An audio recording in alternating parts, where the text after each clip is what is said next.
네, 그러면은, 이제 시간이 다 되었기 때문에 저희가 이제 키라 포럼 두 번째 회차를 시작하도록 하겠습니다. 저는 인사드리겠습니다. 안녕하세요. 전 조경학회 학술부회장 이번에 맡게 된 박희성이라고 하고요. 이번에 학술부에서 키라 포럼 이끌게 되어서 이렇게 먼저 인사를 드리게 되었습니다. 어, 지금 이제 오늘 굉장히 많은 분들이 들어오셨는데, 키라 포럼에 대해서 잠깐 좀 먼저 말씀을 드리자면, 어, 올해부터 이제 이 정기 학술 포럼이라는 자리를 마련을 했습니다. 그래서 지금 두 번째고, 의도는 조경학에 관련한 여러 지식이랑 이론 이런 것들을 좀 나누고, 때로는 시의성 있는 의제를 좀 토론하는 그런 자리로 마련을 했고요. 네, 정기적으로 이런 자리가 계속 공지가 나갈 겁니다. 그래서 오늘 학생분들 많이 들어오셨을 텐데, 지속적으로 좀 관심을 갖고, 또 오늘 거 들으면서 이런 주제도 앞으로 좀 학술 대회 때 정기 학술 포럼에서 하면 좋겠다라는 의견이 있으면 자유롭게 좀 의견을 나눠주셔도 좋겠습니다. 오늘은 그래서 이 두 번째로 이 주제가 이 제22회 대한민국 환경 조경 대전 주제 토크입니다. 잘 아시겠지만 이 환경 조경 대전이 우리 조경학계에서 굉장히 큰 행사이고 오래되었고 학생들이 가장 관심을 많이 갖고 있는 그런 행사입니다. 그래서 지금까지는 제가 알기로는 공식적인 안내 외에는 별도로 소통하는 그런 자리가 따로 없었던 걸로 알고 있는데 이번에 이제 마침 학술 포럼도 진행하게 됐고 또 여러 이거 준비해 주시는 교수님들께서 시간을 내어서 이런 또 자리를 마련을 해주셨습니다. 그래서 음, 뭐 어떻게 잘 진행될까, 관심이 얼마나 있을까 일, 걱정이 많이 우와. 있었는데 이제 많이 접속들을 해주셔서 잘 성황리에 끝날 수 있겠다 이런 생각이 들었습니다. 일단 포스터 일정은 제가 따로 언급하지 않고 바로 이제 이런 자리를 마련해 주신 요번 이제 한국조경학회 학회장님 인사 말씀을 좀 먼저 듣도록 하겠습니다. 네, 배정환 학회장님. 네, 안녕하세요. 한국조경학회 금년부터 내년까지 2년간 회장을 맡게 된 서울대 조경학과 배정환 교수입니다. 잘 들리시죠? 네, 네, 안녕하세요. 박수를 쳐주셔야 되는데. 네, 와, 오늘 정말, 역대급이네요.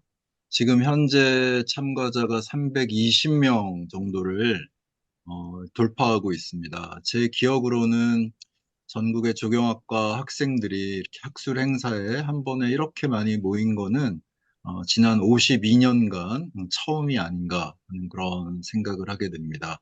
여러 가지 생각을 들게 합니다. 이렇게 모여주셔서 감사드리고 또 이렇게 계속 준비해 주신 학술부회장 박희성 교수님 그리고 또한 기획과 운영을 이끌고 계신 조경학회 기획부회장 경희대 민병욱 교수님 그리고 기획이사이신 공주대 김무한 교수님 그리고 환경국립대 이명준 교수님께 감사드립니다. 오늘 굉장히 많은 학생들이 모여주셨고 또 여러 학교의 교수님들도 중간중간에 많이 계신 것 같아요. 지금 400명 가까워서 누가 계신지 정확히 잘 파악되지도 않고 하는 그런 상황입니다. 자, 금년부터 2년 동안 제27대 한국조경학회는 새로운 비전을 하나 세웠습니다. 조경학과 조경교육의 다음 50년을 설계한다라는 게 조경학회의 비전입니다. 이 비전을 실천하기 위해서 조경학회는 크게 두 가지 정도의 어, 프로젝트를 구상하고 있어요. 첫 번째는 조경교육 혁신입니다.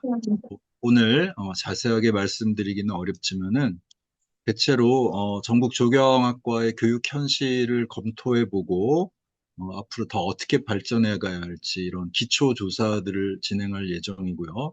특히 이러한 조사를 바탕으로 해서 멀지 않은 미래에 조경교육 인증제라는 것들을 실시해 볼까 하는 그런 구상을 가지고 있습니다.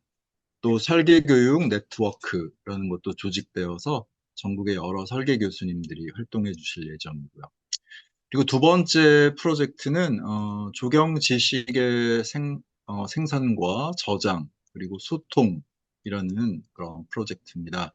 그 중에 여러 가지 사업이 있는데 그 주축이 되는 것이 오늘 여러분들이 모인 킬라 조경 포럼입니다. 매월 진행될 예정이고요. 이미 지난 2월에 한번 했었죠. 그때는 이만솔 박사님 모셔서 어, 풍경과 다스림이라는 주제로 신간 저작물을 중심으로 해서 책 북토크를 했었고요. 오늘은 22회 환경조경대전 주제를 설명하고 함께 질문도 받고 여러 가지 고민을 나누는 그런 순서로 진행됩니다. 그리고 다음 달 4월 18일에는 서울시립대학교 조경학과에서 서울시립대학교에서 한국조경학회 춘계 학술대회가 열리는데 그때 다시 정원을 읽다라는 대형 세미나가 현장에서 열립니다. 그때는 온라인이 아니고요. 그때도 관심 가지고 많이 참여해 주시면 좋을 것 같습니다. 이번 환경조경대전 주제 Form Follows What이라는 걸 보고 여러분들은 어떤 걸 생각하셨는지 모르겠어요. 질문거리도 굉장히 많으실 텐데요. 오늘 기획분과의 세 분 교수님들이 꼼꼼히 설명해 주시고 또 여러분들에게 많은 그 도전과 실천 과제를 던져주실 거라고 생각합니다. 조경은 여러 가지로 설명할 수 있겠지만 결국 조경은 무언가 땡땡을 통해서 결국 폼을 생성하는 그런 행위라고도 해석할 수 있을 것 같아요. 다만 우리는 이 땡땡에 해당되는 것들을 굉장히 많은 비중을 두고 오히려 그거로 인해서 생산되는 그런 폼의 측면을 많이 생각하지 않은 측면도 있는 것 같아요. 그래서 이번 환경조경대전은 그거를 역으로 바이스 벌사. 그래서 무엇이 이 폼을 생성하게 하는가라는 것들을 실험해보는 그런 자리라고 할 수 있을 것 같아요. 환경조경 대전을 통해서 여러분들의 문제의식, 또 창조정신, 비판정신이 활발하게 펼쳐지기를 기대합니다. 예, 이상으로 마치겠습니다. 감사합니다. 네, 학회장님, 감사합니다. 네, 그러면 이제 바로 이제 각 교수님들의 발제라 그래야 되나? 여러 가지 이제 이슈거리들을 좀 준비해 주셨는데요. 차례차례 좀 먼저 말씀을 듣고 그리고 이제 질의응답으로 넘어가도록 하겠습니다. 질의응답 시간이 뭐 사실은 그렇게 많지 않아서 어쩌면 좀 시간이 부족하겠다 이런 싶은 생각이 드는데 그거를 좀 참고해서 중간중간에 채팅창 많이 이용해 주시고 새 교수님께는 그 채팅창 내용도 좀 잘 파악해 주시고 계시다가 질의응답 때 좀 이제 엮어서 같이 말씀을 해주시면 좋겠다 싶은 생각이 듭니다. 네, 그러면은 이제 순서대로 김관 교수님께 어, 시간을 넘기도록 하겠습니다.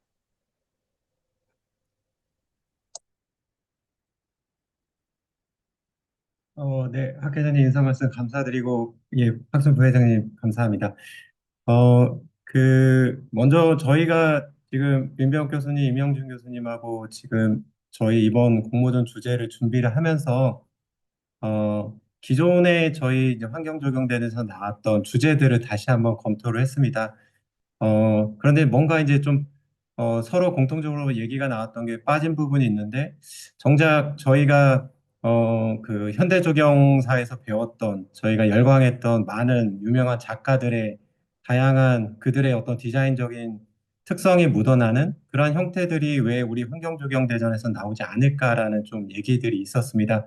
그래서 본질적인 조경의 어떤 그 내용을 어떤 디자인에 다시 한번 주목해보고자 형태에 다시 주목하게 됐고요. 저는 이제 좀 전반적인 그 형태 관련해서 좀 준비를 했고, 형태를 어떻게 만들어 갈 것인가에 대한 좀 원론적인 얘기들을 준비를 했습니다. 그래서 뭐 거창하게 제목을 형태, 행태 이거를 합쳐서 형행태라고 주제를 잡았는데요. 저희가 이제 설계를 할 때, 여러분들이 이제 각자 학교에서 배웠을 어떤 그 디자인적인 형태의 의미와 그리고 관련된 어떤 대표적인 작품들을 배웠을 것입니다. 그래서 오늘 제가 말씀드리고자 하는 거는 행태에 관련된 부분보다는 형태 안에 행태가 좀 내재되어 있고 포함되어 있기 때문에 어떤 형태와 그에 따른 어떤 특성, 그리고 디자인적으로 그 형태를 어떻게 발전시킬 것인가에 대한 부분에서 폼 제너레이션이라는 개념을 조금 설명을 드리고자 합니다. 저희가 이제 직선이라는 어떤 디자인 선을 가져왔을 때 각각의 어떤 직선 디자인이 명확한 외부 공간들을 저희가 많이 이용을 할 텐데요. 그 직선이 갖고 있는 어떤 디자인적인 어떤 특징이 있을 거고, 여러분들이 분명히 여러 뭐 어디 좀 예쁜 장소나 공원이나 이런 데 갔을 때 분명히 직선적인 어떤 성향이 강한 공간에서 느꼈던 어떤 여러분들의 경험들이 있을 것입니다. 그리고 이제 뭐 저희가 흔히 기본 도형이라 할 수 있는 정사각형에서 뭐 직사각형, 그리드 패턴과 같은 각각의 어떤 그 공간의 그 형태가 우리의 어떤 행위에 어떤 영향을 주는 것들이 되게 많은데, 그 각각의 어떤 디자인적인 그 사각형이 갖고 있는 어떤 공간적인 힘, 그리고 직사각형이 갖고 있는 사각형이 또 갖지 못하는 어떤 힘, 그리고 그리드가 갖고 있는 어떤 디자인적인 강점, 이런 것들도 저희가 디자인에서 고민이 될 거라고 생각이 듭니다. 그리고 이제 저희가 특히 서양 조경사나 이런 데서 많이 봤던, 그리고 현대 조경 작품이나 뭐 건축에서도 얘기되는 어떤 기본적인 어떤 축에 대한 고민도 저희가 아울러서 좀 같이 다시 해봐야지 않나라는 생각이 들었고요. 그래서 뭐 그 좌우 대칭이라든지 비대칭이라든지 기본적인 어떤 형태에 대한 고민들도 저희가 이번에 환경조경 대전을 준비하면서 여러분들이 고민을 해봤으면 하는 바람이 있었습니다.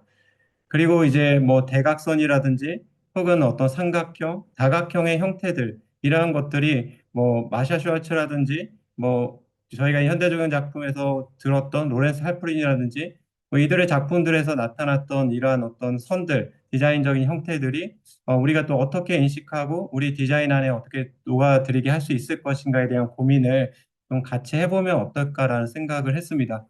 그리고 저희가 또 생각할 수 있는 어떤 아크라든지 혹은 원이라든지 뭐 타원이라든지 이런 각각의 도형의 형태들이 공간 안에 디자인적으로 표현됐을 때 각각의 어떤 또 다른 특징과 그 안에 어떤 형태들을 담을 수 있을 거라고 생각이 들었고요.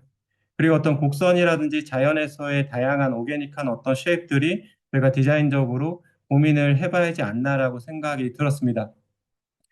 그렇다면 이러한 어떤 그 디자인적으로 나타나는 이런 형태들을 우리가 어떻게 디자인 과정에서 여러분들이 공모전을 준비하면서 어떻게 가져갈 수 있을 것인가에 대한 고민을 했을 때, 기본적인 우리가 이제 오징어 게임에서 나왔던 네모, 동그라미, 삼각형, 그 어떤 우리가 디자인에서 얘기하는 가장 기본이 되는 이런 도형에서부터 형태가 어떻게 변해 가는지에 대한, 우리가 이제 뭐 아이폰 1세대, 2세대, 3세대, 4세대 하듯이 세대별로 뭔가 분명한 형태의 변화가 있다는 걸 우리가 주목해 왔듯이, 여러분들이 디자인하는 어떤 주제와 관련된 어떤 기본 도형에서부터 그 형태가 어떻게 변하는 것인가에 대한 것들을 좀 고민해 본다면 여러분들이 좀 더 디자인적으로 좀 더 멋있는 예쁜 어떤 결과물을 도출할 수 있지 않을까라는 생각을 했습니다. 이러한 폼 제너레이션은 우리가 이제 생활에서 보는 여러한 어떤 뭐 그 공기방울이라든지 뭐 혹은 우리가 이제 뭐 설거지를 하다가 나오는 어떤 그 버블의 형태라든지 혹은 우리가 봤던 많은 어떤 주변에서의 벌집이라든지 자연에서의 형태라든지 이러한 형태에서 어떤 주요 선들을 발견해내고 그 선들이 디자인적으로 우리가 선택된 공간 안에서 어떻게 펼쳐지는 것인가에 대한 고민, 이러한 것들이 이제 폼 제너레이션의 어떤 과정이라고 말씀드릴 수가 있습니다. 건축에서는 이러한 폼 제너레이션이 조금 더 왕성하게 관측이 되고 발견이 되는데요. 뭐 조경과 다르게 상대적으로 명확한 어떤 도형에서 출발하기 때문에 이런 폼 제너레이션이 명확하게 드러나는 거 아닌가라는 생각을 했습니다. 하지만 조경에서는 정말 너무나 많은 변수와 어떤 우리가 다뤄야 하는 내용들이 많기 때문에 이러한 것들이 좀 간과되고 있는 거 아닌가라는 생각을 했습니다. 그렇다면 이 폼 제너레이션에 대해서 그 배경에 대해서 잠깐 말씀을 드리면요.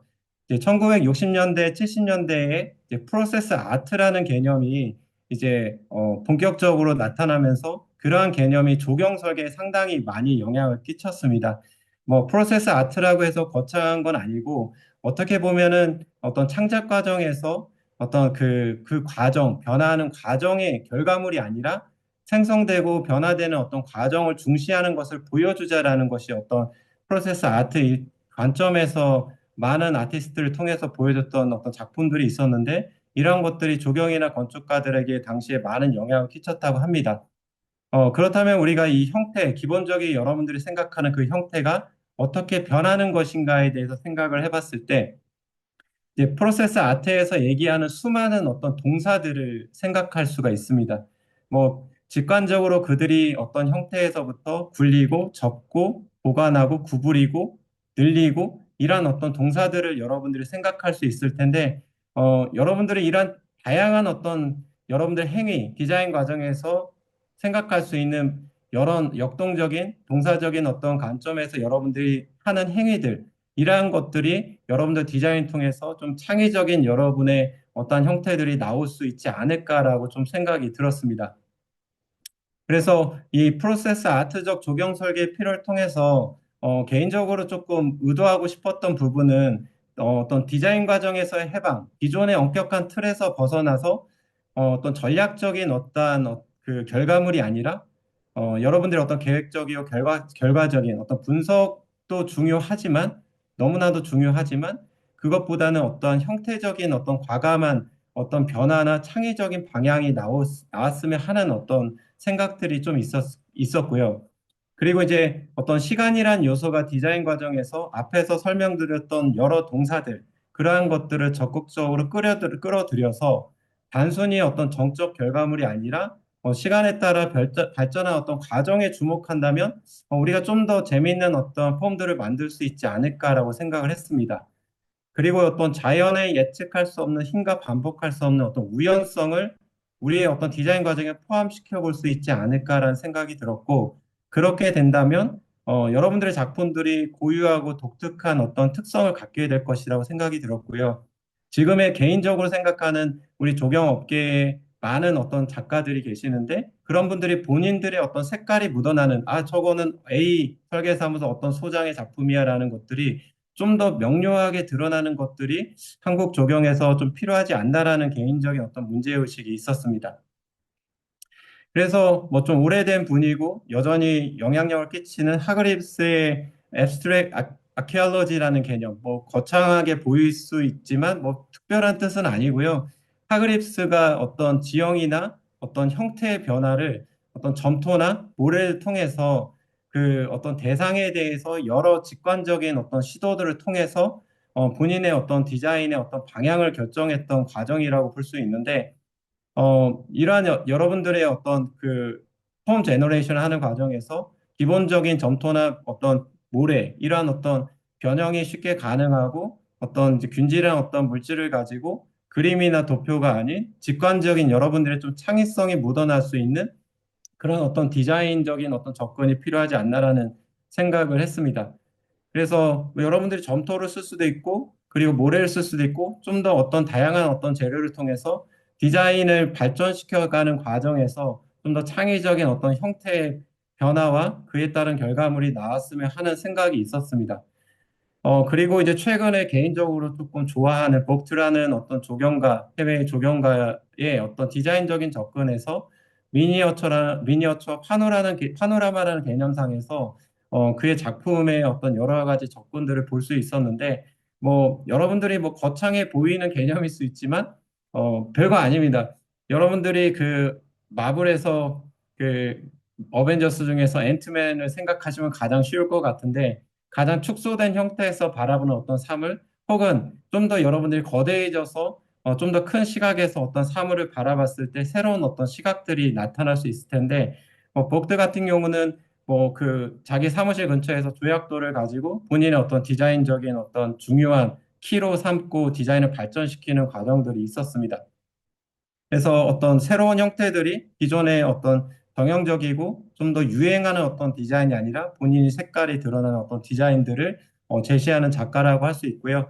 뭐 개인적으로 이제 마지막으로 이제 텍타일 모폴로지라는 이제 촉각적 형태학이라는 개념을 이제 제가 조금 밀고 있는 개념 중에 하나가 있는데 좀 더 직관적으로 창의적인 어떠한 것을 그 접근할 수 있는 방법이 뭘까라고 했을 때 어떻게 보면은 하그리비스가 접근했던 방법과 동일하다라고 말씀드릴 수도 있습니다. 어떤 이제 여러분들이 모래를 가지고 여러 형태들을 만들어내서 거기 안에 형태에 주목한다면 어떤 좀 더 직관적이고 창의적인 형태의 어떤 결과물들이 나올 수 있지 않을까라고 생각이 들었습니다. 어, 그래서 이제 마지막으로 이제 여러분들이 조금 정말 다양한 어떤 동사들이 여러분들의 어떤 공모전을 준비하는 과정에서 다양한 시도와 다양한 형태에 대한 고민들, 이러한 것들, 그리고 그 형태의 고민 가운데 어떤 행태를 담을 것인가를 고민한다면 여러분들 분명 좋은 어떤 설계안이 이번 공모전을 통해서 도출될 수 있지 않을까라고 생각이 들었습니다. 네, 저는 여기까지 준비를 했습니다. 아, 네, 김무환 교수님, 감사합니다. 오랜만에 저는 이런 주제 내용을 들어서 일단 굉장히 재미있게 들었고요. 어, 사실 설계를 할 때 가장 필요하고 가장 근본적인 뭐 이런 그 바탕이 되는 내용인데 사실 지금은 거대 이슈도 있고 트렌디한 이런 또 주제도 있고 뭐 이런 쪽으로 목표 지향적으로 가다 보니까 이런 가장 필요했던 이 기초적인 부분에 대한 거를 많이 고민하지 않고 막 넘어가는 부분도 있을 텐데 이번에는 그런 부분에 대해서 더 집중하고, 물론 그런, 그, 목표에 대한 설명도 필요하겠지만, 뭐 과정 속에 대한 형태적인 대한 것에 대한 부분, 이런 얘기도 많이, 등장하지 않을까, 이런 생각이 듭니다. 자, 그러면은 두 번째로, 한경국립대학교의 이명준 교수님께서 조경 디자인 형태 만들기의 역사라는 주제로 말씀을 해 주시겠습니다. 그래서 앞서서는 좀 디자인의 원리 뭐 이런 쪽으로 좀 접근을 한 설명이라면 이번에는 시간적인 어떤 그 흐름에서 이 형태에 대한 고민들을 어떻게 어, 하고 있었는지 뭐 이런 흐름에 대한 얘기들을 좀 맥을 짚어주실 것 같습니다. 네, 이명준 교수님 부탁드리겠습니다. 네, 안녕하세요. 한경국립대학교 임영준입니다.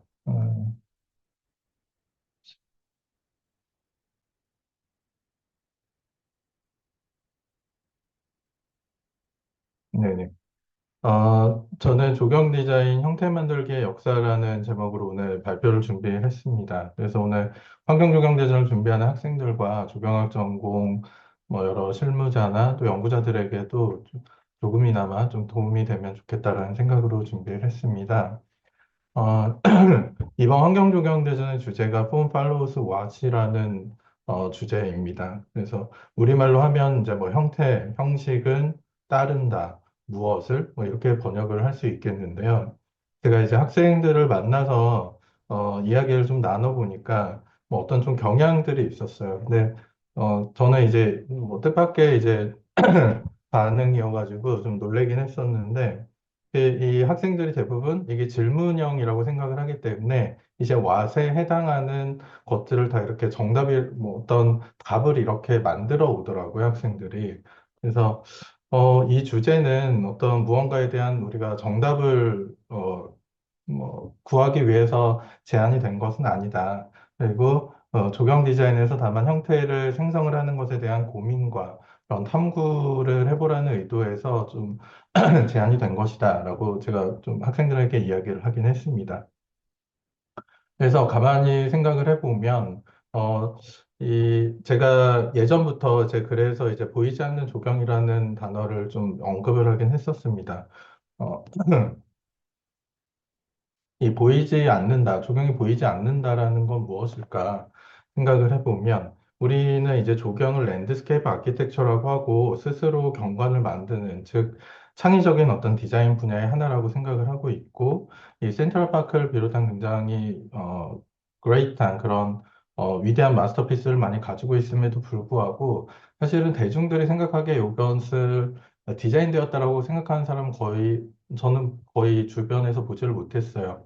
그러니까 왜냐하면 조경 작품이라고 하는 것이 스스로 자란 어떤 자연처럼 보이는 것이지 그것이 인간이 창조적으로 만든 디자인의 산물로서 인식이 되지 않는다라고 전 좀 생각을 하고 있습니다. 그래서 일찍이 뭐 멜라니 시모와 피터 워커 같은 경우에는 그 인비저블 가든스라는 그러한 책에서 그런 조경의 비가시성에 대해서 설명을 하는데, 어, 설명을 하는데요.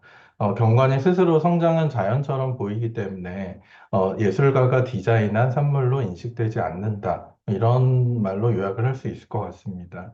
그래서 사실 이러한 어떻게 보면 조경의 태생적인 그러한 한계 때문에 조경 디자인이 보이지 않게 되는 경향이 좀 있고, 이러한 한계를 사실 이제 극복하고 창조성을 발휘를 하는 것이 그런 조경 디자이너의 역할이다라고 볼 수 있겠습니다.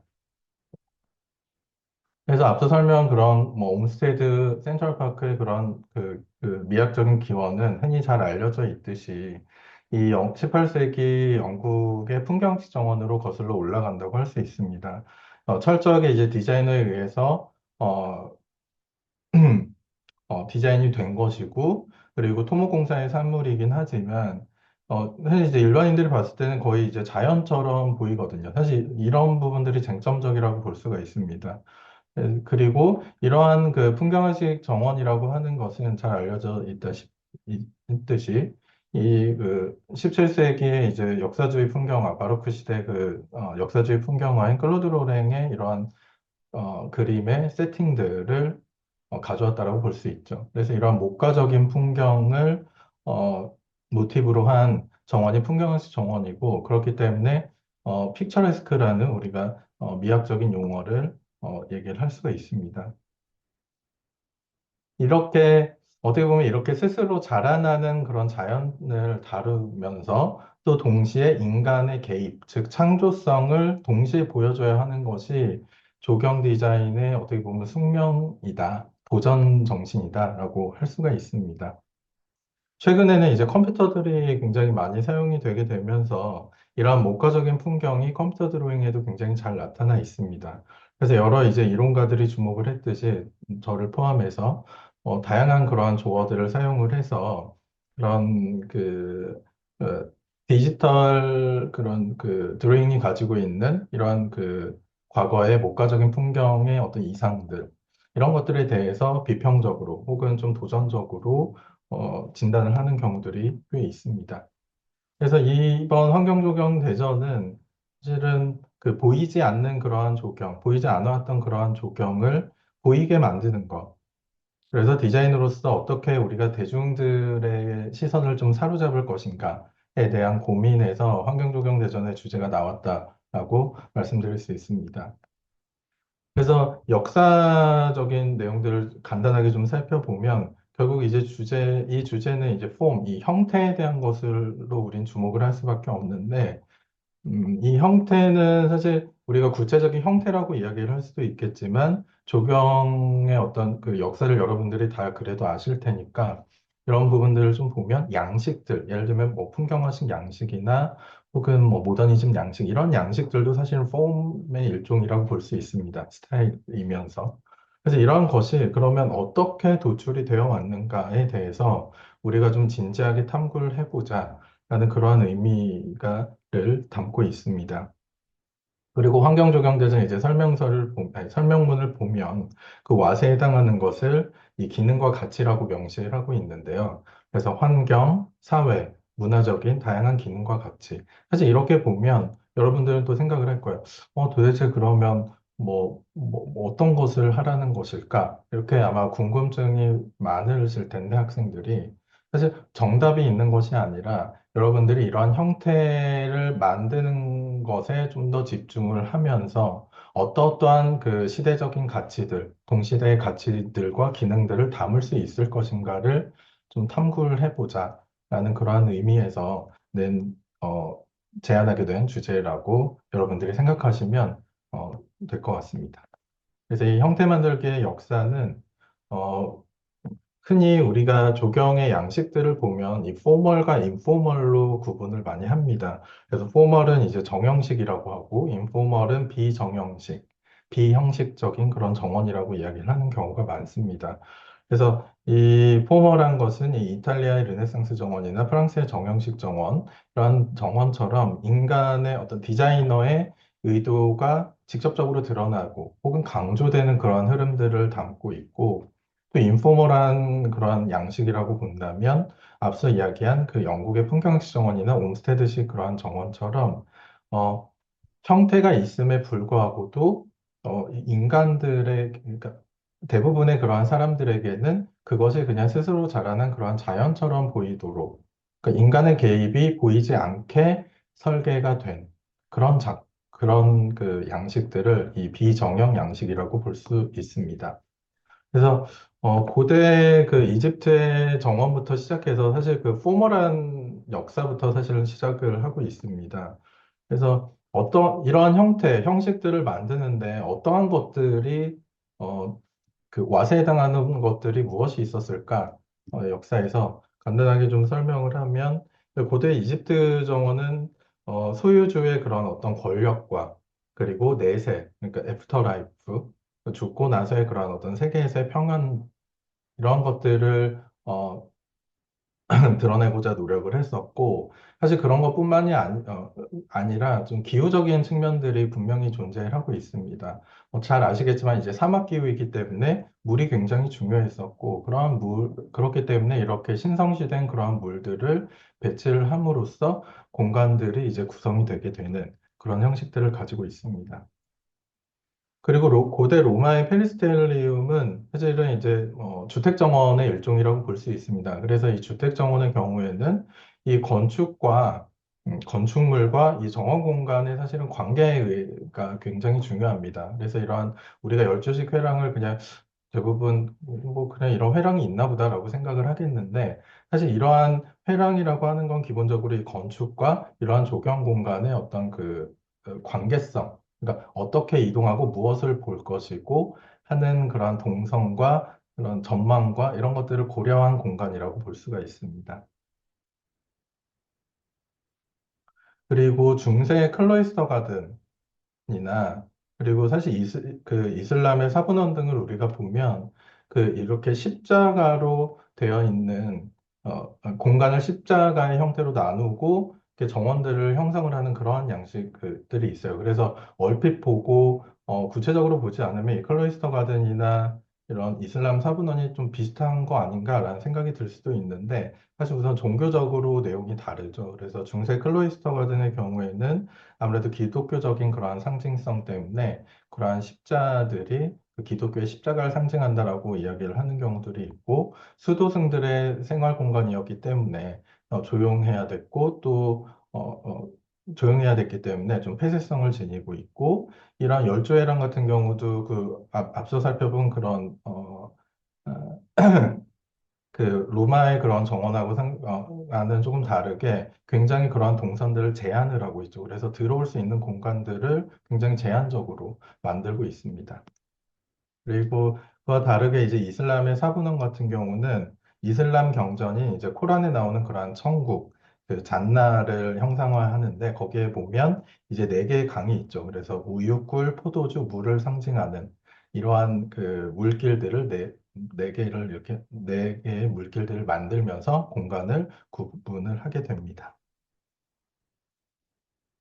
그리고 뭐 이탈리아의 르네상스 정원 같은 경우는 이탈리아의 그런 그 여러 가지의 그런 그 형태를 구성하는 그런 모티브들이 있는데 뭐 잘 알려져 있다시피 우선은 이탈리아에 구릉지가 많기 때문에 그렇게 그러한 구릉지를 다스리는 방법으로서 테라스 정원이라고 하는 것, 즉 우리가 흔히 노단식 정원이라고 하는 것이 나타나게 되었고 근데 여기에서 중요한 거는 이 르네상스 정원이라고 하는 거죠. 그 르네상스는 이 인간 중심의 사상, 인본주의 사상을 가지고 있기 때문에 기본적으로 자연을 인간이 통제할 수 있다라는 그러한 관념들을 가지고 있습니다.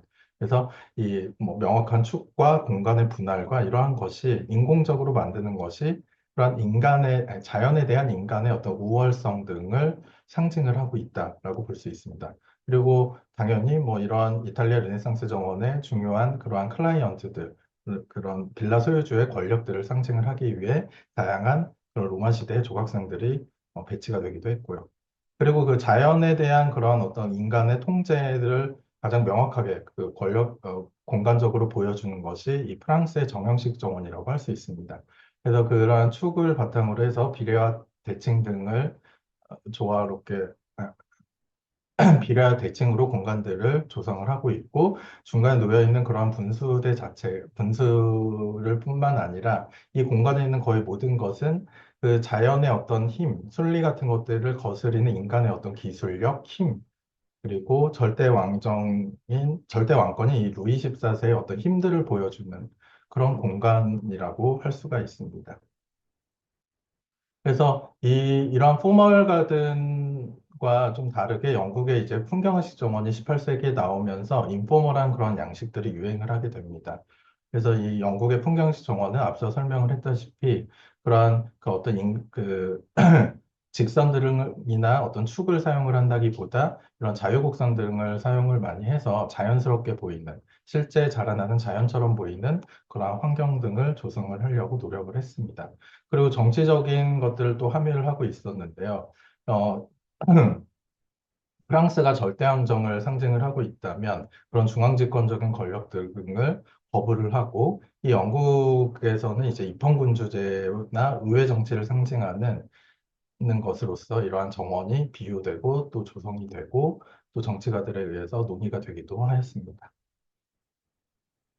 그리고 그러한 풍경의식 정원의 사실 인포멀한 그러한 양식이 사실 이제 올스테드 공원의 그 거의 대부분을 차지하고 있다라고 이제 알려져 있습니다. 하지만 이제 이 올스테드 정원들도 이제 하나하나 이제 구체적으로 살펴보면 굉장히 그 공간을 조성하기 위해서 다양한 그런 모티브를 활용을 했었고 예를 들면 이 앞에 놓여져 있는 이러한 뭐 거친 이런 바위나 이러한 특성들은 미국 자국 내에 있는 어떤 야생지의 거친 속성들을 드러내기 위해서 좀 도입이 됐었다라고 볼 수가 있습니다. 그래서 이러한 비정형적인 그러한 양식들을 좀 거부를 하면서 사실 20세기 초반에 모더니즘이 굉장히 전 중요하다고 생각을 합니다.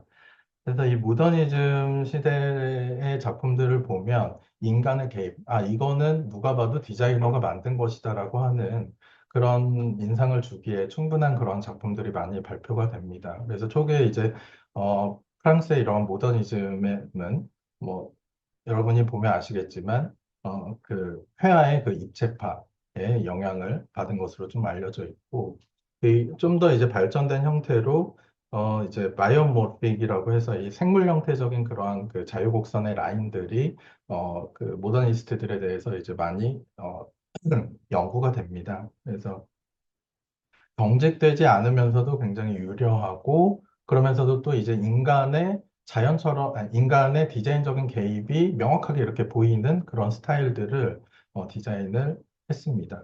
그래서 모더니스트 그 조경가에게는 경관이 어떤 목가적인 풍경, 스스로 자라난 것이 아니라 현대인의 어떤 생활 양식이나 디자이너가 창의성들을 발휘해서 형태를 만든 공간이다라는 것을 잘 보여주고 있습니다. 그리고 이러한 것들이 20세기 후반에 뭐 마샤슈어츠의 작업으로 좀 이어지기도 하고 또 앞서 김만 교수님께서 또 말씀을 해주셨던 것처럼 사실 그러한 생태적인 흐름들을 유도를 해서 이러한 자연의 형태들을 만들어내려는 그러한 형태 조형 기법들이 발굴이 되기도 합니다. 네. 그래서 마지막으로 그 보이는 그 조경을 만들기 위해서는 사실 직관적인 디자인이 중요하다라고 저는 강조를 하고 싶습니다. 직관적이라는 말은 사전적인 의미로 판단이나 추리 따위의 사유작용을 거치지 않고 대상을 직접적으로 파악하는 것이다라고 정의를 하고 있습니다. 이 얘기는 뭐냐면 직관적이라는 말은 우리가 뭐 막 복잡한 생각을 하지 않아도 그걸 딱 보았을 때 요거는 디자이너가 디자인한 작품이구나 라고 하는 것을 우리가 그냥 즉각적으로 파악할 수 있는 그런 디자인들이 굉장히 중요하다라는 것을 제가 말씀을 드리고 싶습니다. 사실 그러한 직관적인 디자인을 하는 방법들은 굉장히 많이 있습니다. 뭐 선유도공원에서 봤듯이 우리가 도시 인프라들을 만들 때도 이러한 직관적인 디자인의 방식들이 나타날 수 있고, 그리고 이러한 뭐 양화한강공원에서처럼 그러한 생태적인 기능이나 자연 프로세스, 여기에선 그러한 어떤 한강의 그런 물의 어떤 그 주기적인 흐름들을 이용을 해서 땅의 형태들을 디자인을 하고 만드는 수도 있고요. 또 순수하게 어떤 그 조형의 감각, 그 디자이너가 가지고 있는 어떤 조형 감각들을 드러내서 디자인을 할 수도 있습니다. 그리고 그 이외에도 뭐 지역의 어떤 그 지역성들, 뭐 기반함이나 등고선이나 이런 것들을 모티브로 해서 어떤 공간의 패턴이나 형태를 만들어내는데도 여러분들이 활용을 할 수도 있습니다. 그리고 또 우리가 또 세계화 시대이기 때문에 우리가 또 전통 정원에 대해서도 또 관심을 많이 가질 수밖에 없고, 이런 전통 조경의 그런 모티브들이, 문화적인 모티브들이 여러분들이 설계를 할 때 그 어떤 형태 만들기에 중요한 그런 모티브로 사용을 할 수도 있겠다라는 생각을 합니다. 그래서 폼 팔로우 왓이라고 이렇게 적어놨는데, 사실 뭔가 결론을 내야 할 것 같아서 제가 말씀을 잘 못 드리긴 했지만, 결국에는 이렇게 생각을 할 수 있을 것 같습니다. 그래서 결국에는 여러분들에게 원하는 것은 어떤 정답을 요구를 하는 것이 아니라, 그 디자인을 하는 어떤 고민, 생각, 사고, 이런 것들을 통해서 형태라는 것을 어떻게 도출할 수 있는가에 대해서 좀 더 생각을 해보고, 이러한 것이 어떻게 보면 우리 그 조경의 대중화에 또 기여를 할 것이라는 생각이 듭니다. 그래서 여러분들의 좋은 작품들을 기대를 하는 마음에서 오늘 발표를 마치도록 하겠습니다. 감사합니다. 네, 이명준 교수님, 감사합니다. 굉장히 많은 방대한 내용을 압축적으로 핵심만 다 짚어서 설명을 해 주셨습니다. 뭐 새삼스럽게 이 형태라는 것이 얼마나 많은 인간의 문명사에서 이 서사와 메시지와 여러 내용들을 좀 채워왔는가 뭐 이런 생각들이 많이 들었습니다. 여러분들이 또 이 환경조경 대전을 준비하는 그 시간도 이런 전체 인류 문명사의 어, 아주 작지만 한 부분이라고 생각할 수도 있을 만큼 그런 훈련하는 그런 시간으로 봐도 뭐 굉장히 좋겠다 이런 생각이 좀 들었습니다. 그럼 마지막으로 어제 민병욱 교수님께 이제 부탁을 드릴 텐데 뭐 교수님께서는 생태적인 접근을 좀 더 포커싱을 해서 말씀을 해주실 것 같습니다. 네, 부탁드리겠습니다. 이거 제가 공유하면 되는 거죠, 그쵸? 네, 네, 예, 네. 예.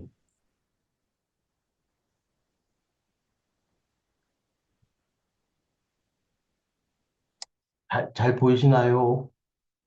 네, 잘 보입니다. 예, 안녕하세요, 여러분. 저기 경희대학교 환경조경디자인학과 민병욱이라고 합니다. 그리고 지금 조경학회 기획부회장을 맡고 있습니다. 반갑습니다. 정말 놀라운 일이네요. 제가 살다 보니까 전국의 조경학과 학생들을 대상으로, 그것도 무려 몇 명이죠? 아까 300 몇십 명이었나요? 이렇게 얘기를 할 수 있게 된 기회를 가지게 돼서 너무 사실 좀 떨려요. 이렇게 많은 사람을 대상으로. 비록 온라인이지만, 이렇게 이런 얘기를 할 수 있게 돼서 너무 좋습니다. 앞서 저기 김무한 교수님, 이명준 교수님 너무 좋은 말씀 주셨고요. 저는 조금 더 말씀하셨던 내용을 생태적 접근이라는 카테고리에 가둬가지고 여러분들이 저렇게 해석을 해서 풀어내면 되겠구나라고 좀 힌트를 얻을 수 있게 이렇게 좀 도움을 주고자 합니다. 그게 주제를 해석하는데 도움이 됐으면 좋겠지만 또 한편으로는 지금 계속 김무한 교수님, 임명준 교수님 말씀하시는 것처럼 이걸 너무 요게 정답이겠지, 이게 출제자의 의도겠지라고는 안 받아들였으면 좋겠어요. 아주 디자인이라는 분야가 원래 속성 그 자체가 되게 그 자유로운 창의성을 기반으로 작동하는 분야이기 때문에 주제 해석에 있어서도 여러분들이 고민하고 평소에 쌓아왔던 소양을 바탕으로 자유롭게 좀 의견을 만들어서 그걸 디자인의 형식으로 발표를 나중에 제출을 하게 되면 훨씬 더 의미가 있을 것 같습니다. 사실 저희 팀 안에서 기획분과 안에서 김무한 교수님이 말씀하시는 톤도 조금 다를 수 있고 제 의견도 조금 다를 수 있고 다 살짝 다르거든요. 그러니까 그걸 여러분들도 이해하면 좋을 것 같아요. 그러면 시작하겠습니다.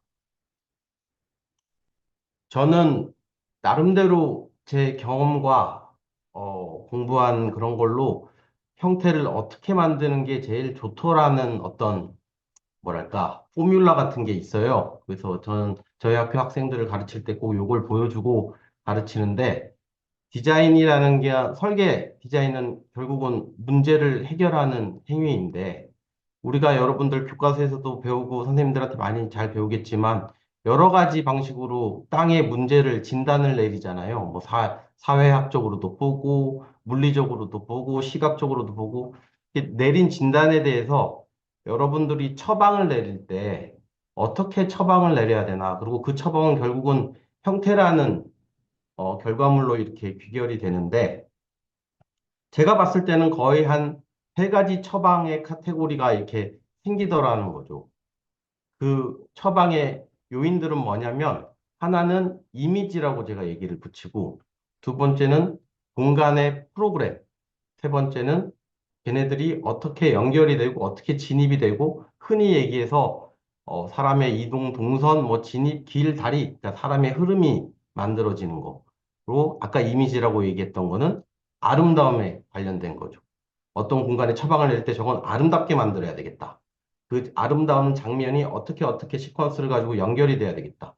그래서 사람들이 어떤 분위기, 감정을 느끼면 좋겠다. 그런 식으로 처방을 내리게 되는 항목이 하나가 이미지를 말씀드린 거였어요. 그리고 프로그램은 여러분들도 잘 아시겠지만 땅에 여러분들이 이렇게 버블 다이어그램 그런 거 그릴 때 이 땅이 어떤 기능을 담아내야 된다. 어떤 기능이 주 기능이 돼야 된다. 그런 거에 세 가지.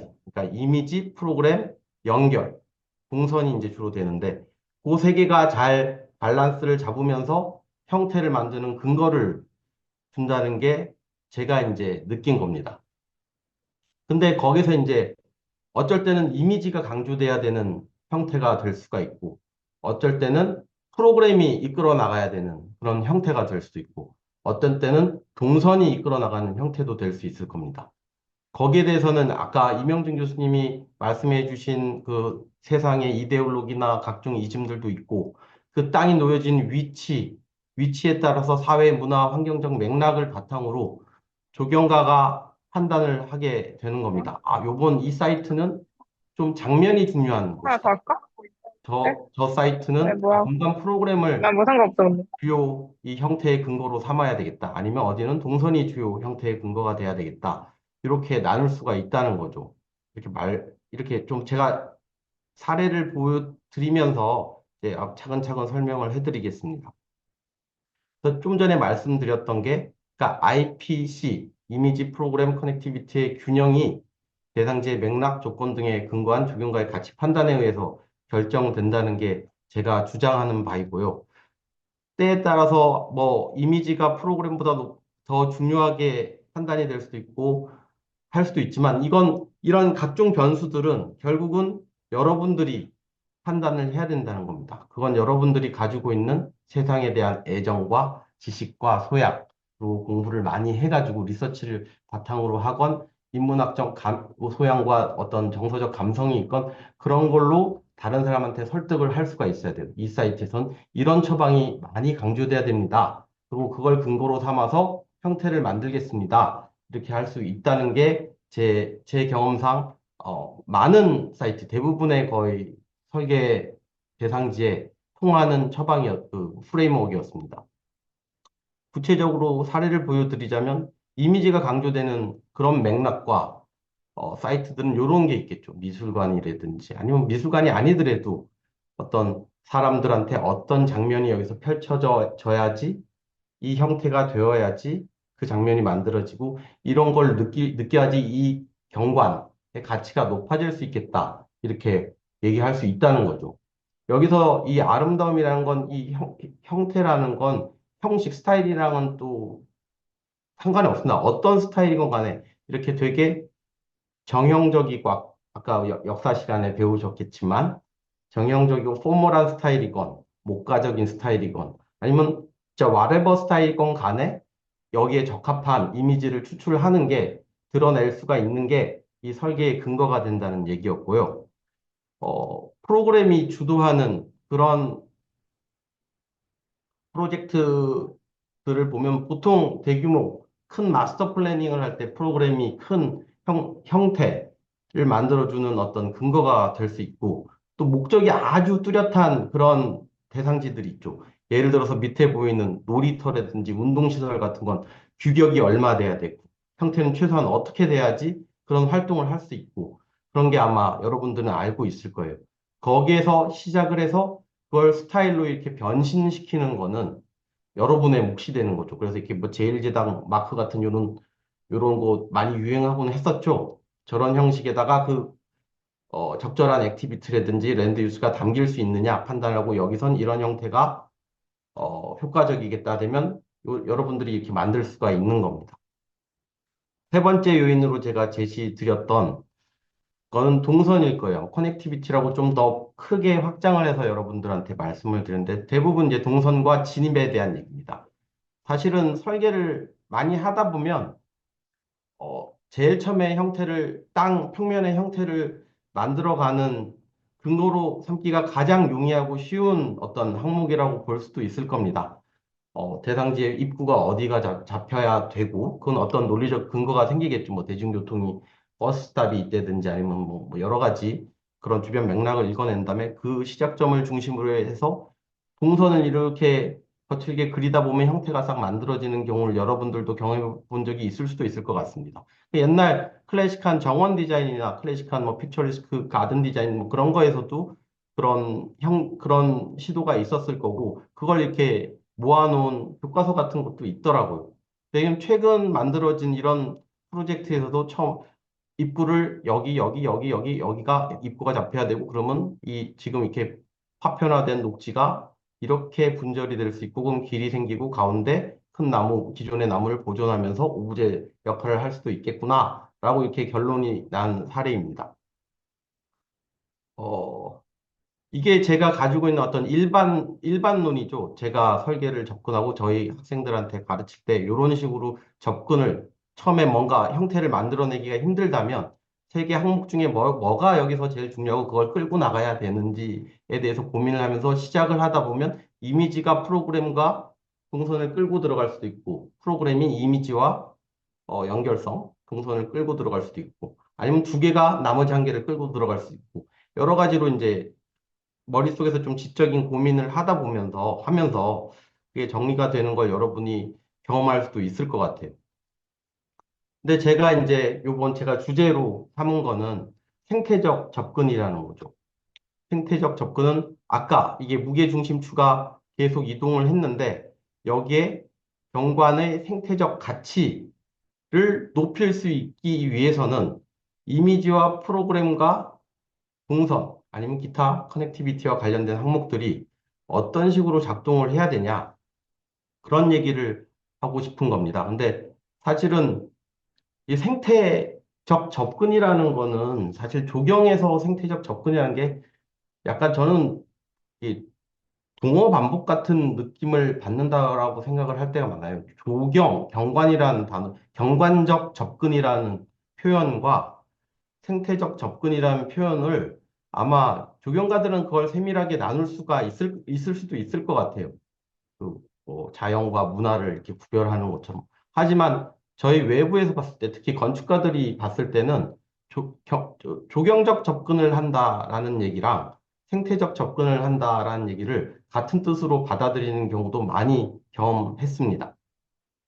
그래서 거기에 대해서 조금 더 설명하면서 구체적인 사례에 대해서 제가 말씀을 드릴게요.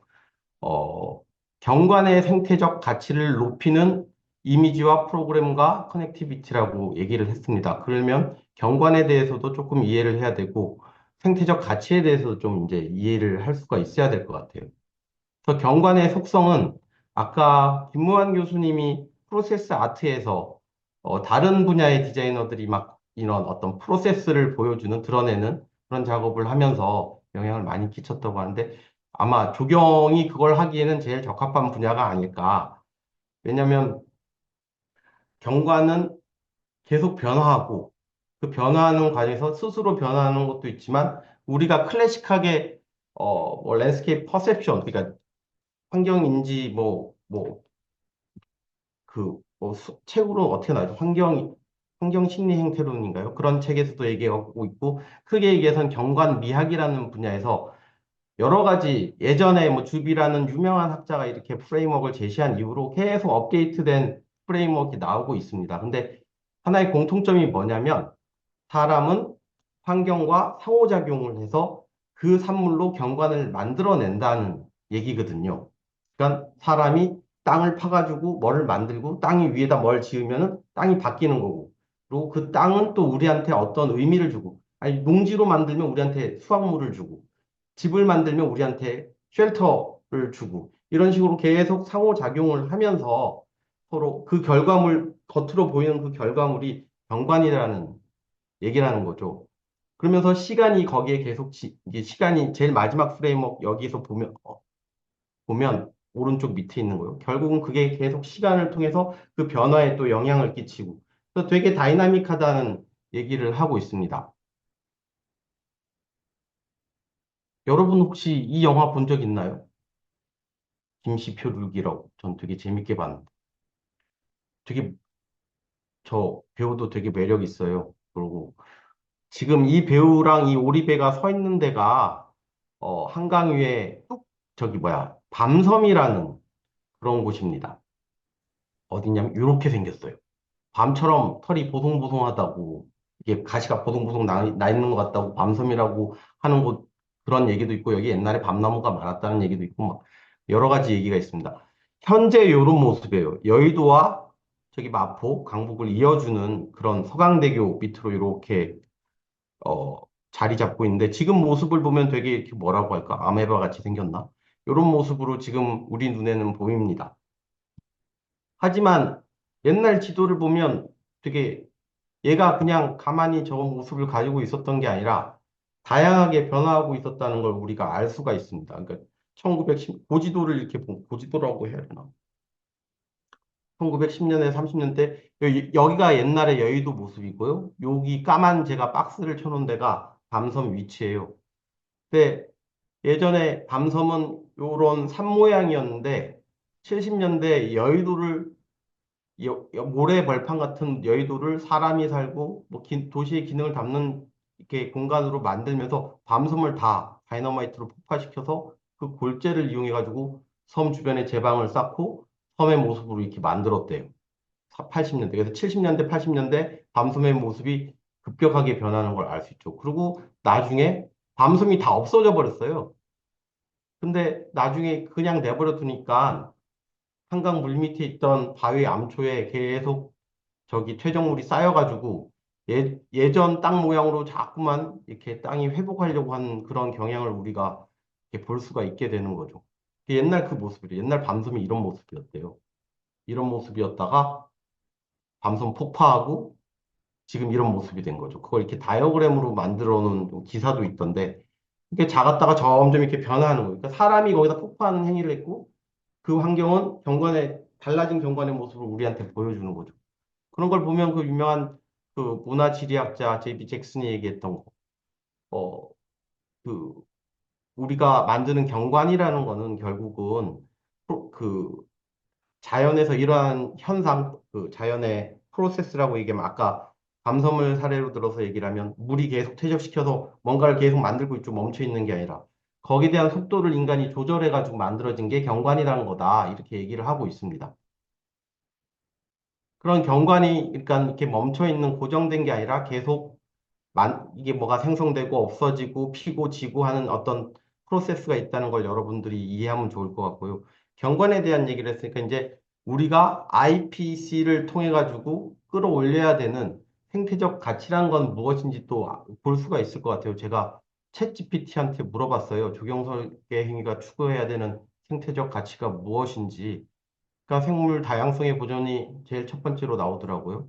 그리고 기타 등등 자연 자원 관리도 해야 되고 기후변화 적응 완화도 해야 되고 쭉 이런 항목들이 나와요. 그러니까 그 아까 IPC 카테고리 안에서 이런 것들을 담아내려면 어떻게 정리가 될 수 있을까 좀 고민을 해봤어요. 그러니까 아까 그 공식에 넣어보자면 아까 그 맥락의 자리에 생태적 가치를 끌어올리는 그런 게 들어가겠죠. 이미지, 프로그램, 커넥티비티 곱하기 생태적 가치. 이렇게 되는데 이렇게 보자면 이미지는 어떤 생태적 가치를 끌어올리는데 어떤 역할을 해야 되나? 생태적 가치는 사람에게 어떻게 보여질 수, 아니면 경험될 수 있는가는 질문에 대답하는 이미지가 되면 좋겠다라는 생각을 했습니다. 그 공간 프로그램은 어떤 공간 프로그래밍, 어떤 시설이, 어떤 형태, 어떤 위치와 규모로 있어야지 생태적 가치를 향상시키거나 보존할 수 있는가? 라는 거에 답하는 형태를 만들면 되겠죠.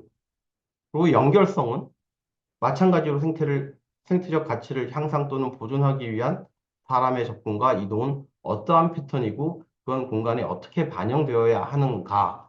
라는 질문에 대답하는 형식의 형태가 나온다면 아마 생태적 가치를 끌어올리는 예쁜 폼이 만들어지지 않을까라고 생각을 해봤습니다.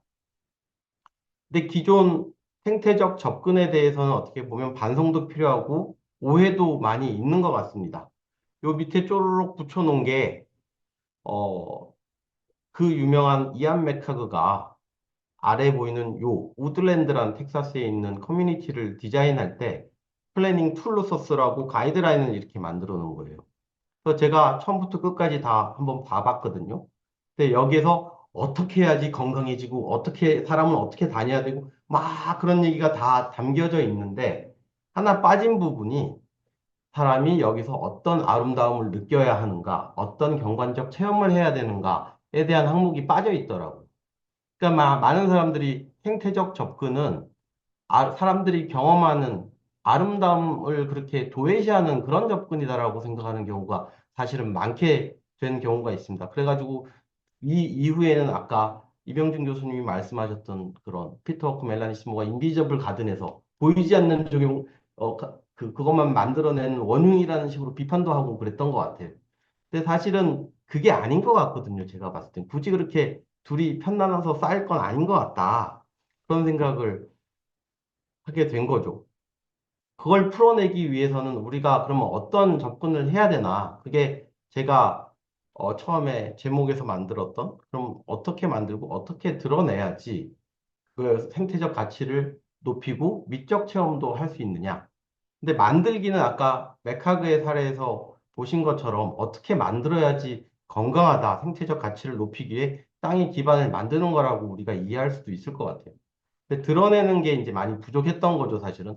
드러낸 거에 소홀하고 그냥 알아서 드러내진 걸 보고 느껴라라고 했는데, 그게 사실은 인비저블 이콜로지고, 인비저블 가든이고, 인비저블 랜드스케이프 아키텍처거든요. 그러니까 감춰진 생태적 가치, 자연의 프로세스를 사람들이 볼 수 있게, 지각할 수 있게 도와주는 게 그렇다면 우리가 만들어내는 형태의 큰 힌트가 되지 않을까. 만약에 우리가 생태적 접근을 우리의 주제로 삼는다면. 예를 들어서 이제 만들기에 대해서 설명을 한번 해볼게요. 여러분들 많이 알고 있을 거예요. 그 에코톤이라는 개념에 대해서. A라는 생태계가 있고 B라는 생태계가 있어요. A는 육상 생태계라고 합시다. B는 수생 생태계예요. 그리고 두 개가 만나는 지점이 이렇게 있어요. 육상 생태계는 세 가지 동물이 살고 있고요. 세 가지 식물일 수도 있고. 수생 생태계도 세 가지 동물 또는 식물이 살고 있어요. 얘네들이 만나는 요 지점에는 다 합쳐 그 개구리, 양서류 막 그런 애들이 살겠죠. 걔네들 세 명 플러스 양쪽의 세 명들이 같이 모여 살 수 있기 때문에 종 다양성이 엄청 높은 공간이 될 겁니다. 기계가 만나는. 그렇기 때문에 우리가 에코톤이 되게 중요하다고 그러죠. 그게 형태적으로 어떻게 그러면 우리가 에코톤의 면적을 넓힐 수 있는 디자인을 할까 해서 여러 분야에서 얘기를 하는 게 특히 이콜로지스트도 얘기하고 저기 호주의 퍼머컬처 하시는 빌 몰리스라는 할아버지 계신데 그분은 이런 걸 구체적으로 이렇게 어 다이어그램도 그리고 책도 만들고 해서 사람들한테 소개하고 있더라고요. 그러니까 예를 들어서 A랑 B, 육지와 물 연못이 있다. 연못을 만들 때 어떻게 해야 되나? 이 연못이 동그란 연못이 있는데 물의 양을 유지하면서 종 다양성을 훨씬 다양하게 만들기 위해서는 이 엣지의 면적을 이렇게 늘릴 수가 있다는 거죠. 만약에 지그재그로 한다면 동그라미가 아니라 지그재그로 한다면 연못의 면적은 100평방미터, 100평방미터 같다고 하더라도 연못의 경계가 훨씬 더 길어질 수가 있는 거예요. 그러면 에코톤이 더 두꺼워질 수가 있는 거죠. 더 많은 종의 다양성을 담을 수 있는 A 플러스 B가 되는 겁니다. 이런 식으로 사실은 이콜로지컬 어프로치, 생태적 접근을 하기 위해서 조금만 자연과학 관련된 책을 본다면은 여러분들한테 아주 솔리드한 형태의 근거를 제공할 수가 있습니다. 이건 근데 만들기의 경우죠. 이거 뭐 재밌냐, 안 재밌냐, 이런 얘기가 나오겠죠. 그래서 이렇게 만들어진 경우가 이런 식으로 이제 되게 픽처리스키한 그런, 또는 되게 야생적인, 목가적인 거 아니면 좀 목가적인 것 같아요. 이런 형태가, 스타일이 자연이 그냥 만들어내는 그런 장면이 만들어질 수도 있겠지만, 예를 들어서 여러분들이 이런 식으로 되게 지오메트리가 센 형태의 엣지 이펙트를 얻을 수도 있다는 거예요. 왜냐하면 자연은 스타일을 그렇게 중요하게 생각을 안 하거든요. 형태는 중요하게 생각할지 모르겠지만 스타일은 중요하게 생각을 안 하는 거죠. 이렇게 해도 충분히 많이 확장된 엣지를 가질 수 있다면 종다양성을 많이 높일 수 있는 그런 이제 어, 공간, 경관이 만들어질 수 있을 겁니다. 그리고 아까도 또 하그리브스 얘기도 나왔는데 저도 좀 인용을 할까 합니다. 저게 평면적인 그런 엣지를 넓히는 게 아니라 수직적으로 또 높낮이를 차이를 많이 나게 하고 높낮이 많이 차이가 나는 면하는 곳이 남향도 있고 서향도 있고 북향도 있고 동향도 있으면 그 면에 따라서 땅의 컨디션이 달라지는 건 여러분들도 아마 배운 적이 있을 것 같아요. 그 컨디션이 달라진 곳에 따라서 다른 종들이 거기서 살 수 있게 됩니다. 또 작은 소규모 정원 스케일에서부터 하그리브스가 디자인한 큰 과달루페 리버팍 같은 경우에도 처음에 어떤 조형적으로 어떤 의미를 전달하기 위해서 이런 모양을 만들었을 수도 있지만 이건 사실 생태적인 기반 시설로 봤을 때 엄청 종의 다양성을 많이 담을 수 있는 좋은 어떤 사례라고 볼 수도 있을 것 같습니다.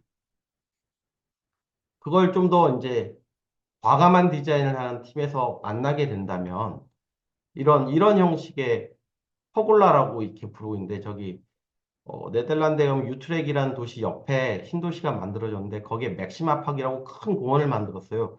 그 안에 이렇게 벌집 모양의 퍼골라가 여기저기 이 공원의 아이덴티티를 이제 주는 요소로서 쓰이고 있는데 단순히 이게 조형적인 게 아니라 이렇게 다공질의 벽을 만들고 다른 생태계에 만나는 중간에 이렇게 만들어 놓으면 다양한 생물들이 들어와 가지고 살 수 있게 되는 되게 재미있고 이렇게 고정된 경관이 아니라 역동성을 사람들이 실제로 체험할 수 있는 그런 공간이 될 수도 있을 것 같습니다. 여기 이렇게 풀이 막 아직 덜 자랐을 때도 이렇게 조형적으로 아름다운 모습이 보이지만 이렇게 하고 되게 뭐랄까 솔리드한 오브제가 주변에 구불구불한 자연이랑 이렇게 대비되면서 주는 어떤 미적 쾌감도 되게 큰 사람들이 이곳을 좋아하게 되고 이 땅의 가치가 생태적 뿐만이 아니라 어떤 사람들이 애정하는 공간으로서 가치도 높아질 수 있게 만들 수 있는 것 같습니다. 그리고 되게 어떻게 보면 간단하지만 단순한 예로 생태적 접근을 하면서 여기저기서 제품 형식으로 막 나와 있잖아요. 불투수성 포장. 근데 그것도 사실은 우리가 그냥 기능적인 것과 그런 기능만 맞추면 되는 거야.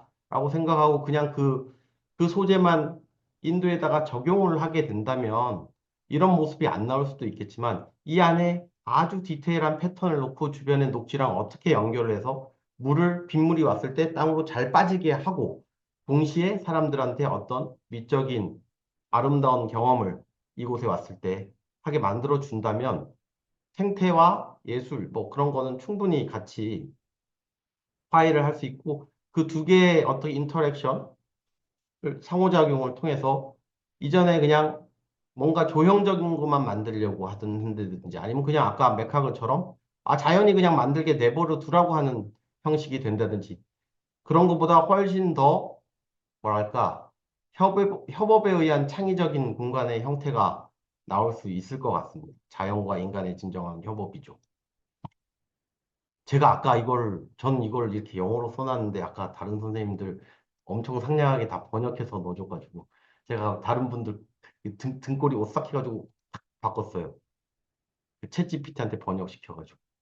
제가 좋아하는 조경가이자 학자인데요. 앤스펀이라는 교수님이 계신데 이분은 경관은 언어다라고 얘기를 하면서 더 랭귀지 오브 랜드스케이프라는 책을 내신 적이 있어요. 근데 이분이 얘기하신 건 경관이라는 거는 우리가 형태를 주는 어떤 설계의 대상으로 삼는 경관이라는 거는 그 자체로서 여러 가지 그 언어로서 아니면 책으로서 우리가 읽을 수가 있고 그건 각자 나무가 하나의 단어일 수도 있고, 그게 나무가 모여 있는 어떤 그런 자연적인 형식이 그 그래머, 문법일 수도 있고, 그게 동네에 따라서 달라지는 모습을 우리가 그걸 방언, 사투리라고 얘기할 수도 있고, 그런 식으로 은유를 하면서 그걸 우리가 잘 읽을 수 있는 사람이 돼야 된다. 그러니까 우리 요즘 그렇게 얘기해도 생태적 문해력이라고, 그런 게 되게 중요하다. 그걸 바탕으로 우리가 자연을 대해야 된다. 우리 주변 환경을 대해야 된다. 그런 걸 많이 강조하신 분인데, 그런 게 지금 만들기와 드러내기는 되게 필요한 것 같아요.